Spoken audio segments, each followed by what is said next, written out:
Cerita dibuka dengan Senshi yang mengeluarkan jurusnya dengan menggunakan sedikit dari kekuatannya. Dan tidak disangka, dalam sekali ayunan dari tebasan pedangnya dapat membuat langit dan juga bumi terbelah. Dan itu membuat si kodok sangat ketakutan. Tapi nampaknya Senshi tidak punya niat untuk memokatkan kodok itu, dan dia juga mengampuninya. Di saat itu, buah 5 elemen pun menjadi milik Senshi sepenuhnya.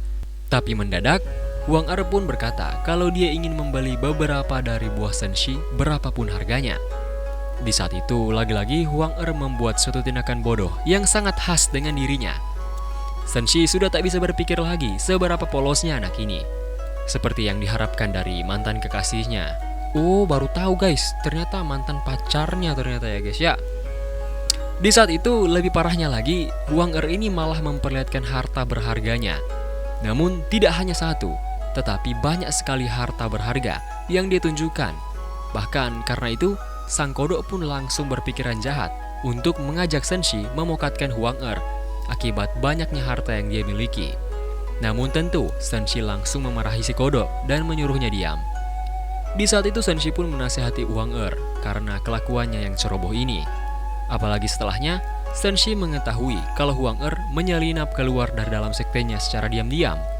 Di saat itu, Senshi sudah kehabisan kata-kata karena perilaku bodoh Huang Er. Setelahnya, mungkin karena kasihan, Senshi pun langsung memberikan satu buah elemen api dari kelima buah elemen itu kepada Huang Er. Tapi sebelum itu, Senshi menasihati Huang Er untuk jangan sembarangan memperlihatkan hartanya lagi kalau dia berada di luar sekte. Saat itu Huang Er pun merasa aneh dan familiar dengan aura dan cara bicara dan juga sikap dari orang ini. Dan dia berpikir kalau itu sangat mirip dengan mantan kekasihnya, yaitu Senshi. Namun Huang Er pun berpikir kalau dia mungkin hanya salah sangka saja karena terlalu banyak pikiran. Setelahnya, karena telah menerima kebaikan dari Senshi, Huang Er pun berterima kasih dan juga memberikan satu pil perubahan wujud dan juga sebuah pedang penyalur. Senshi saat itu berkata kalau harga dari pedang penyalur ini sangat tinggi. Akan tetapi Huang Er nampaknya tidak masalah dengan itu. Di sini Huang Er pun langsung memperkenalkan dirinya kepada Senshi. Dan tentu, di saat itu Senshi menyamar lagi dan berkata kalau namanya adalah Qianren. Setelah semua itu, Huang Er pun pergi karena semua yang dia butuhkan sudah lengkap. Sementara itu, dia pun berkata pada si kodok bahwa dia akan memberikan pil perubahan wujud ini kepada si kodok asalkan kodok mau menjadi peliharaannya. Tentu, kodok pun menerimanya, lalu kemudian memakan pil itu. Di sisi lain, Senshi memberitahu kalau dia akan menjaga kodok dari semua ancaman bahaya, jadi dia bisa fokus saja untuk menyerap pilnya. Di saat itu, baru 1 detik dibicarakan, para bahaya berupa monster pun sudah berkumpul untuk berusaha memokatkan si kodok. Tapi Senshi berkata kalau kodok tak perlu takut karena dia akan melindungi dan membantu si kodok. Sesaat setelah Senshi melepaskan tekniknya itu, semua ki langit dan bumi pun berkumpul di sekitar kodok agar kodok kilin dapat menyerapnya dengan lebih cepat. Setelahnya, Senshi pun terpaksa mengeluarkan pedang khas miliknya, yaitu pedang bambu giok yang ada di tangan kanannya sekarang. Sesaat kemudian, Senshi pun melepaskan jurusnya melalui pedang bambu giok dan kemudian membuat formasi gunung tumpang tindih. Kemudian setelahnya, akhirnya Senshi pun mengeluarkan perkataan khas dari seorang villain dan kemudian langsung saja membantai para monster pengganggu itu. Entah karena mungkin Senshi yang terlalu overpower atau para monster itu yang terlalu lemah, monster-monster itu pun langsung terpotong-potong hanya dalam sekali tebasan Senshi saja. Dan setelah itu, kodok pun selesai menyerap semua ki langit dan bumi di sekitar dan akhirnya berhasil naik tingkat lagi. Setelahnya, Senshi pun akhirnya mengetahui kalau sebenarnya jenis kelamin kodok adalah betina dan bukannya jantan. Tapi anehnya, kenapa sebelumnya kodok itu tertarik dengan ilusi kodok betina yang dibuat oleh Senshi? Tapi karena kodok cukup baik sekarang, Senshi pun berjanji akan menceraikan kodok seekor jodoh. Kodok juga diberi nama Xiaobai. Dan ngomong-ngomong, arti dari nama Xiaobai itu artinya putih kecil, bisa juga disebut titik putih kalau menurut bahasa Cina sederhana, aksen sederhananya. Beberapa waktu pun berlalu, dan kemudian Xin pun berpindah di Istana Muling. Dan saat itu, Luosha sedang berdebat dengan para tetua keluarga mengenai pernikahan politik antara Yuting dan juga pangeran ke-6 dari Istana Giok demi kejayaan Istana Muling nantinya. Akan tetapi, tentu saja Luo Sha menolaknya. Namun, dengan tiba-tiba, datanglah sang pangeran ke-6 saat itu.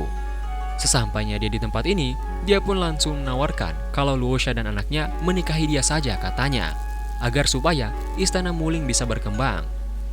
Pastinya itu juga langsung ditolak oleh Luo Sha. Kemudian, dia pun langsung memanggil Pak Tua Bai untuk membawa orang-orang ini keluar. Tentu, setelah melihat tingkat kultivasi Pak Tua Bai, mereka langsung ketar-ketir dan memutuskan untuk pergi dari sini saja. Namun tidak disangka, ternyata Senshi dan juga Kodok Xiaobai ada di tempat itu untuk mengawasi situasi. Setelah sedikit mengawasi situasi di situ, Senshi pun meminta Kodok Xiaobai untuk belajar tentang dunia ini. Walaupun sekarang dia merupakan binatang roh yang kuat, tapi dia tetap harus belajar tentang cara menggunakan kepintarannya, karena otot tidak berguna jika tanpa otak. Beberapa saat kemudian, terlihatlah Yuting yang sedang berkultivasi saat itu. Dan pada saat dia membuka matanya, Senshi ternyata sudah muncul di situ. Wow, yowes. Pastinya Yuting pun langsung melompat ke arah si Senshi dan langsung dalam posisi yang sangat tidak baik-baik saja dan membuat saya iri. Di situ, Yuting manja-manjaan dengan masternya, karena sudah 10 hari dia menunggu masternya. Di saat itu, sebagai kompensasi, Senshi pun memutuskan dan berkata kalau Yuting boleh meminta apapun darinya. Karena apa saja boleh, Yuting pun mendadak traveling sampai ke luar angkasa pada saat memikirkan apa saja yang boleh dia minta. Dan pada akhirnya, dia pun mimisan setelah selesai travelingnya. Di saat itu, darah dari mimisannya pun jatuh tepat di baju bagian bawahnya yang mungkin saya nggak usah tampilin di layar. Setelahnya, Senshi pun memberikan Kodok Xiaobai kepada Yuting agar Yuting bisa terlindungi dari bahaya. Setelah mengetahui kalau masternya mau pergi lagi, Yuting menjadi sangat sedih karena memikirkan kalau masternya mungkin sudah tidak mau lagi dengannya.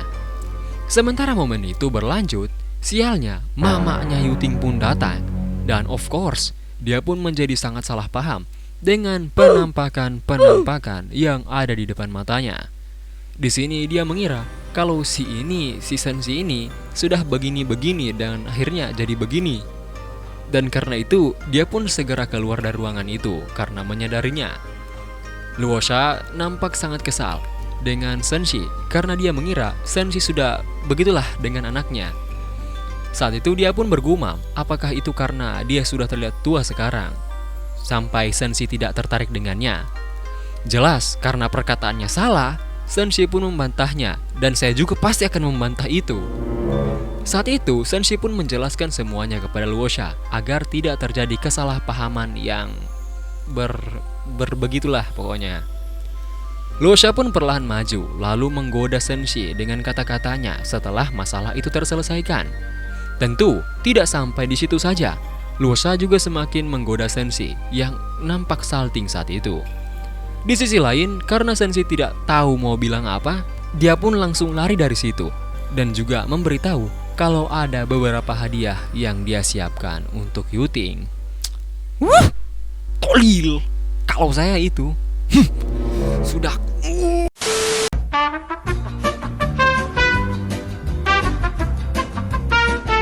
Cerita pun berlanjut pada saat Senshi terbang dengan pedangnya. Di saat itu, notifikasi pun muncul dari pedang penyalur dan kemudian terjadilah hal yang kurang bisa saya pahami di sini. Maksudnya itu gimana gitu loh cara kerjanya? Bingung.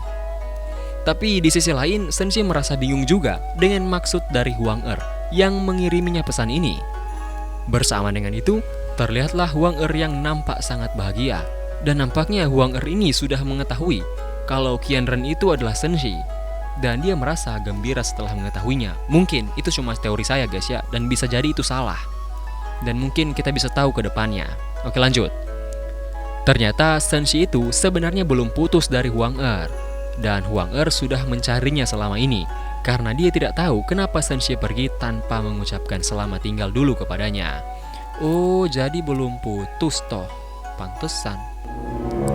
Scene pun berpindah di puncak Erbai, dan di saat itu nampaknya para murid sudah membuat sebuah hutan bambu bersamaan dengan permandian air panas di tengah-tengah hutan bambu itu.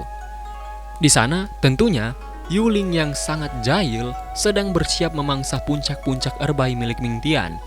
Tentu, tidak hanya Ming Tian saja, Yuling juga ingin memangsa puncak-puncak erbay milik Xian'er. Tapi nampaknya dia kalah dari Dong Yu dan langsung KO dalam sekali serangan. Anjir, OP parah emang Dong Yu maksudnya guys ya, sampai salah ngomong. Di sisi lain, Shen Xi yang baru pulang pun merasa sangat heran dengan para muridnya yang membangun tempat ini. Saat itu, tiba-tiba Qi pun muncul dan berkata kalau ini semua adalah idenya dan ini untuk masternya. Saat itu, Shen Xi pun tertawa ringan dan berkata kalau dia mungkin mandinya sebentar saja. Namun Qi pun menghentikan Shen Xi dan berkata kalau Shen Xi harus mandi sekarang saja. Qi melakukan ini agar supaya Shen Xi katanya dapat melihat dan menikmati lekuk tubuh para kakak seniornya. Tentu pada saat itu Shen Xi sedikit terhasut, namun dia pun langsung sadar dan dengan tiba-tiba langsung menghukum Qi karena dia berani menggunakan teknik pemikat kepada masternya sendiri.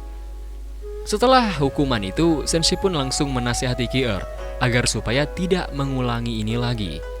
Dia juga menyuruh Qi untuk segera mengganti pakaiannya karena dia telah menyiapkan sesuatu untuk Qi. Setelahnya, Shen Xi pun berencana untuk beristirahat dulu di kediamannya. Akan tetapi, dia bertemu dengan Bairan yang juga sedang menuju ke kediamannya. Jadi dia pun langsung mengajak Bairan untuk masuk. Saat itu, sementara Shen Xi menuntun jalan, Bairan pun bergumam kalau menurut rumor, Shen Xi itu sangat dingin, kejam, terlebih lagi mempunyai hati yang sangat picik gitu. Akan tetapi, dia merasa semuanya terasa berbeda dari rumor. Dan memang benar, Shen Xi itu dingin. Akan tetapi dia membuat orang yang berada di sampingnya merasa sangat nyaman dan ingin terus bersama dengannya. Bairan pun mendadak sadar diri kalau pasti banyak sekali orang yang suka kepada Shen Xi. Jadi dia tidak boleh bersikap egois dan ingin memiliki Shen Xi untuk dirinya sendiri. Setelah itu, Bairan pun membahas tentang sesuatu yang berkaitan dengan Wei Qin atau muridnya bersama dengan Shen Xi. Dia juga berterima kasih kepada Shen Xi karena sudah bersedia memberikan Wei Qin kepadanya untuk diajari. Lalu setelah itu, Bairan pun memberikan sebuah giok bambu gunung es kepada Shen Xi sebagai hadiahnya. Saat itu, Shen Xi pun menolaknya karena benda itu sangatlah berharga. Tapi Bairan memaksa Shen Xi karena dia tidak ingin merasa berhutang kepada seseorang. Dikarenakan Shen Xi merasa tidak enak, dia pun terpaksa mengambilnya saja. Dan setelahnya, Bairan pun menjelaskan alasan lainnya dia menemui Shen Xi. Dan itu adalah untuk meminta bantuan Shen Xi untuk membuatkan pusaka untuk Wei Qin. Karena menurut yang dia ketahui, Shen Xi sangatlah hebat dalam hal permurnian pusaka. Bairan juga menyiapkan beberapa bahan-bahan yang mungkin dapat digunakan oleh Shen Xi untuk membuat pusaka lainnya. Shen Xi pun tidak masalah dengan itu, karena dia juga ingin membuat pusaka untuk murid-muridnya juga. Setelah itu, Bairan dan juga Shen Xi pun akhirnya menikmati waktu ngeteh santai di taman pribadi milik Shen Xi. Dan hal itu membuat Shen Xi merasa nyaman, karena kapan lagi dia bisa nyantai bareng cewek secantik Bairan gitu loh. Namun mendadak, Shen Xi pun mengalami pencerahan tiba-tiba yang membuatnya harus fokus untuk memahami pencerahan itu. Kemudian setelah memahaminya, Bairan pun merasa ada yang aneh karena dia juga ternyata mengalami pencerahan. Shen Xi yang menyadarinya pun tahu bahwa hasil dari pecahan pencerahan miliknya tadi yang sekarang sedang diserap oleh si Bairan. Dan karena itu, Shen Xi memiliki ide untuk membantu kultivasi murid-muridnya dengan ini. Karena pemecahan harmoni Tao di Sekte Shanding terjadi sekitar 40 hari sekali. Dan itu sangatlah, langka gitu bisa dibilang. Setelah menyerapnya, Bairan pun kaget karena dia mampu menerobos ranahnya. Tentu, Shen Xi juga ikut senang karena Bairan mampu menembus sampai ranah Golden Core tingkat akhir. Dan setelahnya, Bairan mungkin akan mendapatkan julukan Master. Setelah selesai ngeteh, Bairan pun berterima kasih karena Shen Xi sudah bersedia banyak membantunya. Dan juga Bairan memiliki satu permohonan, yaitu bisakah dia datang lagi untuk ngeteh bersama Shen Xi lebih sering lain kali? Tentu, karena tidak masalah, Shen Xi tentu saja menerimanya. Setelah Bairan pergi, kemudian datanglah Qi yang ternyata sudah menunggu masternya dari tadi. Qi juga merasa sangat sedih karena kultivasinya tak mengalami kemajuan lagi sekarang. Tetapi Senshi pun menyuruh Ki-er untuk tidak bersedih hanya karena itu. Karena sekarang Senshi akan memberikannya hadiah yang pastinya dapat berguna baginya. Setelah merasakan khasiatnya, Ki-er pun langsung merasa senang karena hadiah yang diberikan oleh masternya. Namun, Ki-er pun merasa curiga akan sesuatu karena dia mendapatkan rambut seorang wanita dari pakaian Senshi.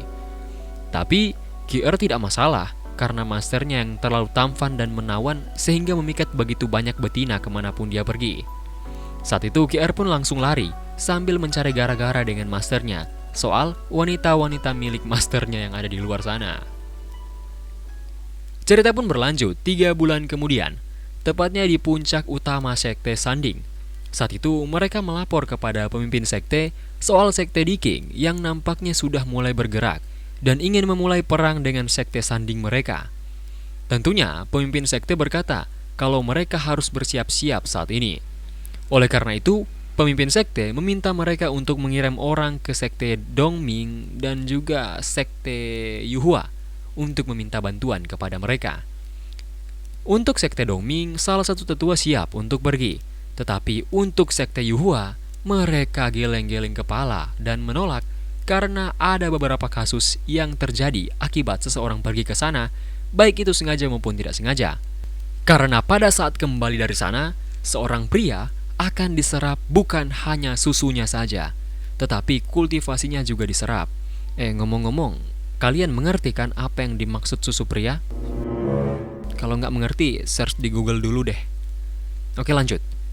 Namun, orang yang iri kepada Senshi ini pun langsung merekomendasikan Senshi untuk dikirim ke sana saja bersama dengan Bairan sebagai pengawalnya. Tentu, pemimpin sekte langsung tahu bahwa orang ini berencana untuk mencelakai Senshi karena rasa irinya. Tapi sementara itu terjadilah sebuah ledakan spiritual yang arahnya berasal dari puncak Erbai yang dimiliki oleh Senshi. Dan ledakan itu terjadi karena kemunculan pusaka suci yang hampir mencapai ranah immortal. Di saat yang sama, Senshi agak khawatir karena dia hampir saja kelewatan dan menciptakan senjata pusaka yang sangat overpower. Namun untungnya, dia dapat mencegah hal itu. Memang Senshi ini terlalu OP.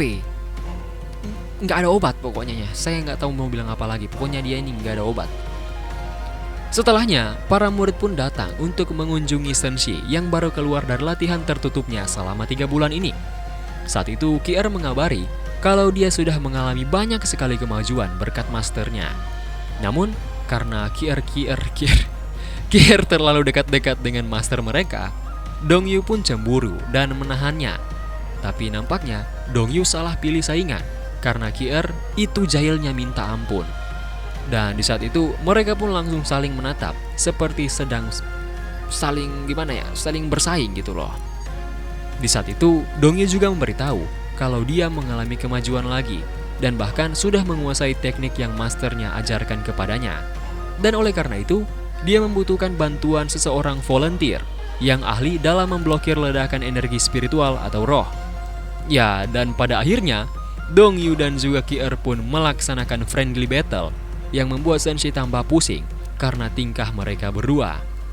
Tapi sebelum itu, Senshi pun mempunyai sebuah pusaka untuk Ki-er dan dia ingin melihat jika itu cocok dengan Ki-er ataukah tidak. Setelah menerimanya, Ki-er pun merasa bahwa bentuk pusakanya sedikit aneh karena mirip pemotong kayu. Tapi dia merasakan sebuah harmoni Tao dari dalam pusaka ini yang membuktikan kalau pusaka ini sangat kuat. Dan karena itulah Ki-er bertambah semangat untuk mengalahkan Dongyu. Di saat itu, mereka berdua pun sama-sama ingin memperlihatkan hasil kerja keras mereka kepada Senshi. Dan serangan pertama pun langsung dilancarkan oleh Dongyu yang memunculkan sebuah belenggu es yang mengelilingi Ki-er. Akan tetapi, karena kekuatan tokoh utama, dia pun dapat dengan mudah terbebas dari belenggu itu. Bahkan langsung berusaha untuk menutup jarak dengan Dongyu. Akan tetapi, Dongyu pun tak bisa membiarkannya begitu saja. Jadi dia menggunakan sebuah pengikat kepada Ki-er. Senshi yang melihatnya sangat kagum karena tidak disangka Dongyu bisa menjadi sekuat ini. Karena menurut cerita, Dongyu itu menyerah dalam hal kultivasi dan terlihat seperti kehilangan motivasi untuk hidup. Namun sekarang itu terlihat sangat berbeda. Entah motivasi apa yang membuatnya sampai sekuat ini gitu loh. Namun ternyata hal yang memotivasi Dongyu itu adalah untuk menjadikan masternya sebagai miliknya sendiri. Dan jika nanti dia sudah lebih kuat, maka dia akan memaksa masternya untuk bersama dengannya selamanya. Coy, ngeri coy motivasinya. Motivasi yang sangat sus dan gimana lah, yang begitulah, pokoknya jangan ditiru. Di saat yang sama, Ki-er ternyata mampu lepas dari pengikat dan langsung menyerang Dongyu dengan menggunakan teknik khasnya di dalam novel, yaitu lingkaran penebas roh. Sudah pasti, sebagai pencipta novel ini, Senshi menyadarinya. Akan tetapi, teknik itu baru bisa digunakan Ki-er pada saat dia sudah mencapai ranah Golden Core.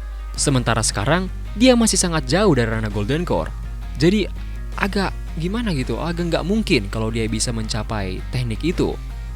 Dan sudah jelas, perubahan dalam cerita ini terjadi karena Senshi, dan dia tidak sadar kalau dialah sebenarnya sang tokoh utama sekarang, dan bukannya si Ki-er.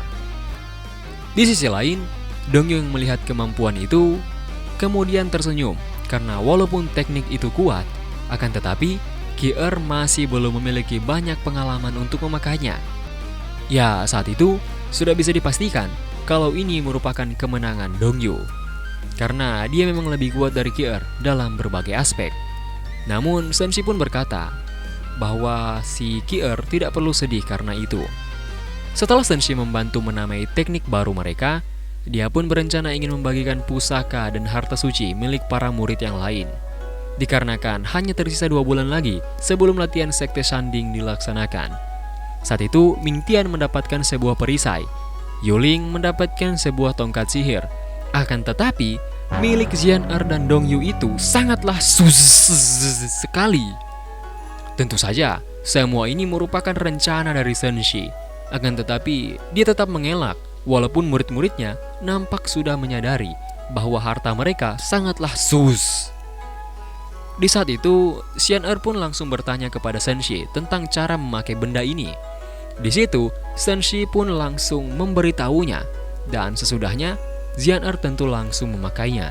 Dan ini saya potong lagi, agar gimana gitu loh, aman channel saya dari terkena strike. Sudah tentu, saat itu Senshi sangatlah bangga dengan karyanya sendiri. Kemudian, Dongyu pun memanggil Senshi karena dia juga sudah selesai memakai hartanya. Dan yang muncul adalah onecang-onecang anime yang sangat kawaii sekali. Tentu saja, Senshi juga berpikiran sama dengan apa yang saya pikirkan. Dan setelahnya, Senshi pun pergi ke puncak utama karena dia dipanggil oleh pemimpin sekte. Setelah Senshi sampai di sana, dia pun langsung diberitahu mengenai situasi antara sekte Diking dan sekte Shanding yang kian memanas. Jadi mereka harus segera bersiap dalam segala aspek, dan aspek terburuknya yaitu peperangan. Karena itu, mereka pun berencana untuk mengutus Senshi sebagai salah satu master terhebat di sekte untuk menyatukan sekte-sekte di sekitar dan berkoalisi dengan mereka. Tentunya, Senshi pun berkata kalau pastinya para tetua yang lebih pantas darinya. Lantas, kenapa dia? Sementara itu, Senshi pun langsung mengetahui kalau nampaknya alur cerita novel ini berjalan lebih cepat dari yang seharusnya. Dan juga yang pergi ke sekte luar itu adalah kedua tetua. Dan sesuai dengan cerita, mereka berdua akan dimukatkan di situ. Singkat cerita, pemimpin sekte pun dengan sedikit ragu meminta agar Senshi pergi bersama Bairan untuk meminta bantuan dari sekte Yuhua. Di sini pemimpin sekte ragu karena dengan temperamen Senshi pastinya Senshi akan menolaknya. Akan tetapi Senshi pun menurutinya dan tidak menolak sedikit pun. Dan hal itu membuat semua orang di situ kaget karena mereka tidak menyangka bahwa Senshi akan langsung menerima itu. Saat itu, para murid-murid cewek yang ngefans berat sama Senshi mulai langsung menduga-duga kalau jangan-jangan Master Senshi ini memiliki hubungan khusus dengan Master Bairan. Tentu, para gadis di situ langsung merasa iri dan cemburu kepada Master Bairan yang mereka pikir sedang menjalin kasih dengan Master Senshi. Apalagi saat itu, Senshi langsung mengajak Bairan untuk pergi ke ruangannya. Tetapi Bairan sepertinya salah kaprah kalau mereka akan begitu-begituan di sana. Setelah sampai di puncak Erbai, Ki-er pun langsung menyambut masternya dengan hangat. Di sisi lain, karena Ki-er bertanya urusan Bairan di sini, Bairan pun salah ngomong dan berkata kalau itu adalah untuk berkultivasi ganda. Tapi setelah mendengarkan kata-kata Senshi, Bairan pun kaget dan menjadi sangat malu karena dia sudah salah kaprah. Dan lagi-lagi, Ki-er pun mencari gara-gara dengan masternya karena membicarakan tentang pengambilan istri. Tentu saja, setelah mendengar candaan Ki-er, Bairan menjadi kepikiran dengan perihal mencari istri itu. Beberapa saat kemudian, Senshi pun memberikan pusaka yang Bairan minta buatkan beberapa bulan yang lalu, dan itu untuk si Weikin. Senshi berkata kalau pusaka ini dibuat dari giok bambu gunung es pemberian Bairan lalu, jadi mungkin kekuatannya akan sangat kuat.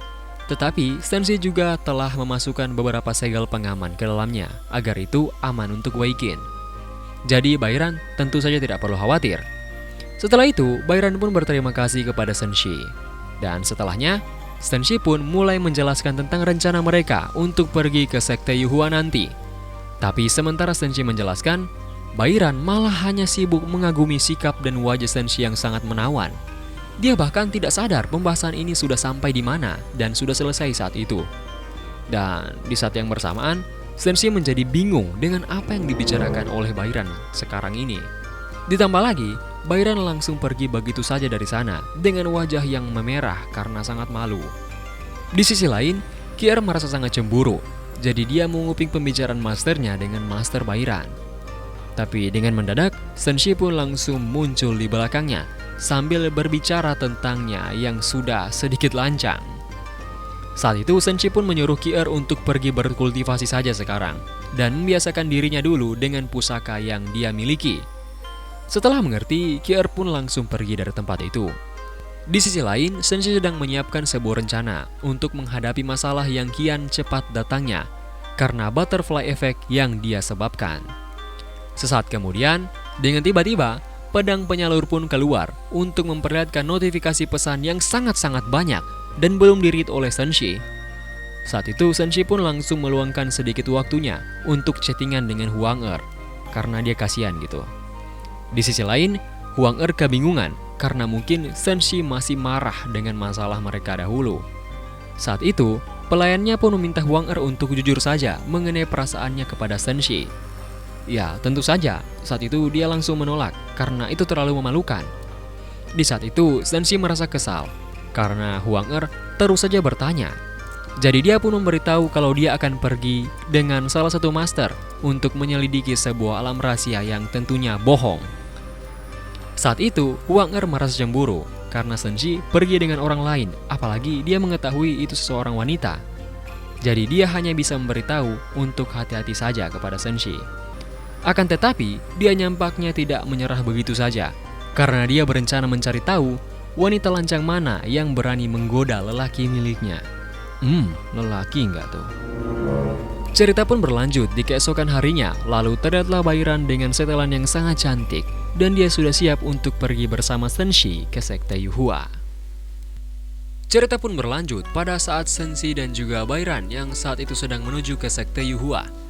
Bairan juga sedang mendengarkan penjelasan dan alasan dari perseteruan antara sekte Sanding dan juga sekte Diking, hingga menyebabkan mereka pergi untuk meminta bantuan kepada sekte Yuhua.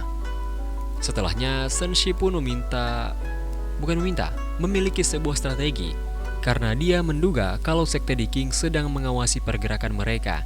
Jadi dia pun meminta Bairan untuk menjadi umpan, tapi tenang saja, dia akan membantu Bairan jika Bairan dalam bahaya nanti. Bairan pun mengerti dengan rencananya, jadi dia langsung melaksanakannya. Dan benar saja, beberapa saat kemudian, setelah masuk ke wilayah sekte Yuhua, muncullah beberapa ahli di ranah Golden Core yang mengejar Bairan saat itu. Namun di saat itu, Bairan kaget karena ada seseorang dengan ranah yang sama dengannya, atau ranah Golden Core tingkat akhir. Dan orang itu langsung menyerangnya, dan terpaksa membuat Bairan terhenti dan akhirnya melawan mereka semua. Namun dikarenakan dia kelelahan dan juga kalah jumlah, Bairan sedikit demi sedikit mulai goyah dan hampir saja mengalami kekalahan. Saat itu Bairan sudah berada di ujung tanduk dan sudah kehabisan tenaga. Namun dengan tiba-tiba muncullah Senshi dan langsung berada di depan Bairan. Dan kemudian dia pun langsung menangkis serangan pedang terbang tersebut. Di saat itu, sang pengendali pedang terbang pun kaget karena ada seorang kultivator yang dapat memecah energi spiritualnya. Di saat itu Senshi pun menyuruh Bairan untuk segera pergi meminta bantuan di sekte Yuhua secepatnya, karena mungkin dia akan kalah melawan orang dengan dua pedang itu. Cerita pun berlanjut pada Bairan yang saat itu sedang bergegas menuju ke sekte Yuhua. Dan setelah dia sampai di sana, dia pun langsung meminta bantuan dengan segera kepada mereka. Tentu saat itu seseorang di sekte Yuhua langsung membantunya. By the way, cewek rambut merah ini tuh cewek di part 2 yang ngegoda Senshi, dan namanya itu Luo King. Kalau yang masih ingat ya pasti mengerti dengan apa yang saya bicarakan gitu. Oke, lanjut. Saat itu dia pun memerintahkan mereka untuk membawa Bairan beristirahat dulu. Singkat cerita, setelah dia memberitahu master sektenya tentang itu, dia pun diperintahkan untuk membiarkannya saja. Karena ternyata master sektenya sudah berkoalisi duluan dengan sekte Diking. Dan hal itu membuatnya khawatir kepada Senshi yang sedang terjebak dalam situasi yang sangat memusingkan. Dengan tiba-tiba, muncullah orang yang melawan Senshi tadi, dan dia langsung disambut dengan baik oleh master sekte Yuhua. Saat itu dia pun dengan sombong berkata kalau orang yang bernama Senshi telah dia mokatkan. Jadi sekarang dia menyuruh mereka untuk membawakan sisanya yang kabur kemari, karena dia menginginkan metode kultivasi dari wanita yang kabur itu. Di saat itu, Master Sekte Yuhua pun menawarkan orang ini untuk berkultivasi ganda dengannya. Dan dengan begitu, dia mungkin bisa naik ke ranah Nascent Soul dengan cepat. Tapi dia pun langsung menolaknya dengan sangat kasar, dan itu menyinggung Master Sekte Yuhua. Namun dia tak punya pilihan lain, karena sekarang Sekte Diking dan juga Sekte Yuhua adalah aliansi, dan dia tidak ingin menghancurkan aliansi itu. Jadi dia pun menuruti perintah orang tersebut. Saat itu, dia pun segera menarik Bairan, dan berkata kalau orang bernama Senshi itu sudah dia mokatkan, sedangkan Bairan harus bersenang-senang dengannya. Di saat itu orang itu pun membawa Bairan keluar dari situ. Tapi Master Sekte Yuhua menyuruh anak buahnya untuk mengikuti orang tersebut. Di sisi lain, ternyata Luo King sedang berniat untuk mengikuti orang jahat itu. Dia juga nampak sangat terpukul karena mengetahui kabar bahwa Senshi sudah tiada. Tetapi, paling tidak, dia harus menyelamatkan Bairan dari orang jahat itu. Singkat cerita, sesampainya dia di sana, Bairan pun sudah mulai akan dibegitukan, dan Bairan yang dipenuhi dengan dendam pun hanya bisa memaki dan mengutuk orang jahat itu. Di saat itu, orang jahat tersebut mengungkapkan kalau aliansinya dengan Sekte Yuhua itu sebenarnya hanyalah awalan saja dan merupakan batu loncatan. Karena begitu Sekte Sanding jatuh, maka Sekte Yuhua lah selanjutnya. Di saat itu, orang yang memata-matainya pun langsung segera pergi untuk memberitahu kabar buruk mengenai pengkhianatan Sekte Diking. Dan di saat itu, entah kenapa orang jahat itu tiba-tiba tersenyum karena rencananya berhasil katanya. Dan ternyata Bairan selama ini diprank. Karena itu sebenarnya adalah Senshi. Di saat yang sama, Luo King pun langsung muncul dan berniat untuk menyerang Senshi yang dikiranya adalah orang jahat tadi. Tapi Senshi pun langsung menggagalkan itu. Dan singkatnya, semuanya pun langsung terjelaskan dan terselesaikan. Di samping itu, Bairan langsung memeluk Senshi karena dia merasa sangat lega karena ternyata Senshi baik-baik saja. Sudah bertambah lagi haremnya satu. Waduh, ini seneng banget hidupnya ini mah. Setelahnya Senshi pun memberitahu kalau ini semua merupakan rencana karena dia sudah tahu kalau Sekte Diking beraliansi dengan Sekte Yuhua. Dan dengan informasi palsu yang dia katakan dan didengar oleh mata-mata tadi, Guning sebagai Master Sekte Yuhua akan langsung menghabisi para orang di Sekte Diking. Namun, dia juga perlu meminta bantuan pada Luo King untuk menemaninya bersama dengan Bairan di sini selama beberapa waktu. Dan sudah pasti, Luo King pun menurutinya. Waduh, ajakan Gingbing kah? Sus.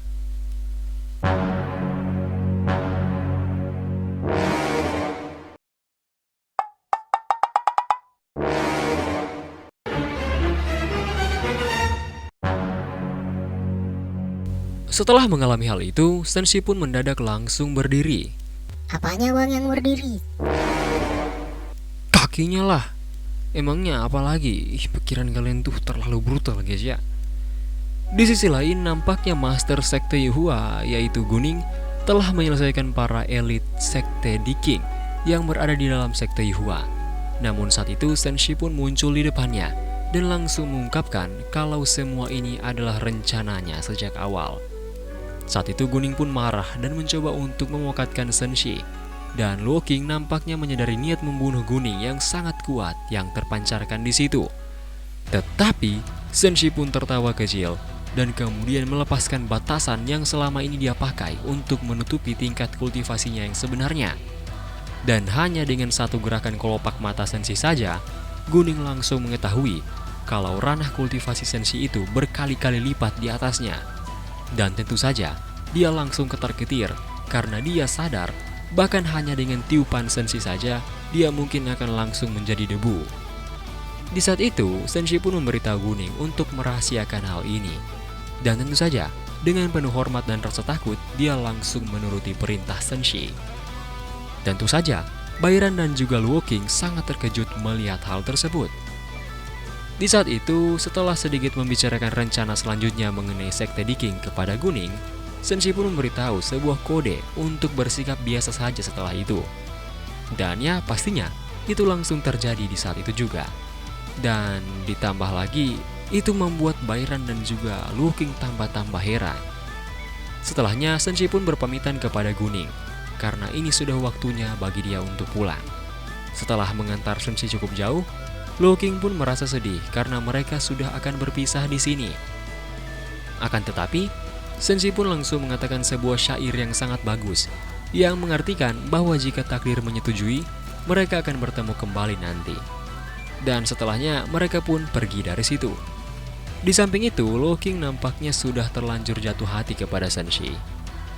Scene pun berpindah pada Senshi dan juga Bairan yang sedang menuju ke Sekte Shanding. Bairan saat itu penasaran mengenai syair indah yang diucapkan Senshi tadi. Namun dia lebih penasaran lagi dengan Master Sekte Yuhua yang nampaknya sangat menghormati Senshi tadi. Tapi karena itu rahasia, Senshi pun mendadak menggoda Bairan untuk menutupi hal itu. Dan dia terus-terusan melakukannya sampai Bairan menjadi salting.